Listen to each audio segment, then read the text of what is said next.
Okay. 'మస్త్ shades ఉన్నాయరా నీలో' trailer వచ్చింది చూసారా? చూసా. ఎలా అనిపించింది ట్రైలర్ చూడగానే? ట్రైలర్ మస్తు షేడ్స్ ఉన్నారా నీలో అనే ఇది వచ్చేసి చాలా బాగుంది, వినడానికి బాగుంది. అది ఎందుకు పెట్టారంటే అంతకుముందు విశ్వసేనలో ఆ డైలాగ్ ఉంది కదా, సో అలా పెట్టి చూస్తారేమో అనుకుని పెట్టచ్చు. ఎందుకంటే ట్రైలర్ చూసినందుకు నాకు ఏమనిపించింది అంటే ఫస్ట్ మస్తు షేడ్స్ ఉన్నాయి నీలో అనేది 30 సెకండ్స్ వరకు నాకు ఓకే అనిపించింది.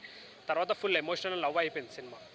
సో డిఫరెంట్గా టైటిల్ ప్లాన్ చేస్తుంటే బాగుండేదేమో అనిపించింది నాకు. ఎందుకంటే షేడ్స్ అన్నప్పుడు ఎమోషనల్గా మొత్తం సినిమా అంతా ఇంకా ఎమోషనల్గా ఉంటుందేమో, లవ్ పరంగా ఉంటుందేమో అనేసి కొంచెం డల్గా అనిపించింది ట్రైలర్ కూడా. సో 2 minutes 30 seconds ట్రైలర్లో కొంచెం అలా అనిపించింది. హిట్ అంటే హిట్ విషయానికి వస్తే బాగానే ఆడుతుంది సినిమా, కానీ మరీ అంత ఉండదు అని అనిపిస్తుంది అంతే. అభినవ్ అన్ని కామెడీ రోల్స్ చేసుకుంటూ వస్తాడు. సో తనకి హీరోలా సెట్ అవుతుందంటారా? హీరోలా అంటే అదే, ఇది కామెడీ నుంచి ఒక హీరోగా ఒక ఎమోషనల్గా తీసుకెళ్లారు దీన్ని. సో దాన్ని బట్టి చూస్తుంటే హిట్ అవుతుంది, కానీ మరీ అంత ప్రేక్షకుల ముందు అంత బాగా ఆడకపోవచ్చు.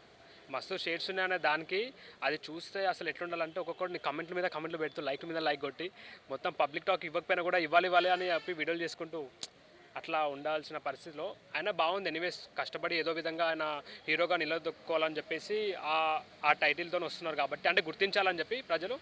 సో అట్లా అని టైటిల్ పెట్టడం జరిగింది, బాగుంది అంతా. Anyways okay.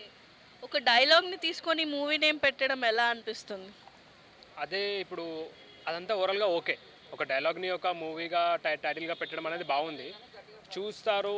ఇంకా ఆయన ఆ డైలాగ్తో ఫేమ్ అయ్యాడు కాబట్టి ఆ మూవీ టైటిల్ తీసుకొచ్చి పెట్టాలనిపిస్తుంది. కానీ మస్తు షేడ్స్ ఉన్నాయనే దానికి ఇంకా షేడ్స్ని ఇంకా దానికంటే ఎక్కువ మించిన షేడ్స్ చూపిస్తే బాగుండేది కదా అని ఒక నా థాట్ అంతే. ఓకే. ఈ నగరానికి ఏమైంది దాంట్లో ఉన్నంత కామెడీ దీంట్లో ఎక్స్పెక్ట్ చేయొచ్చా? అంత లేదు. ఫస్ట్ హాఫ్ అయితే ఉండొచ్చు, మైట్ బీ ఉండొచ్చు. నార్మల్ అయిన తర్వాత అంతా ఇంకా లవ్ అండ్ ఎమోషనల్తోనే క్యారీ అవుతుంది అనిపిస్తుంది.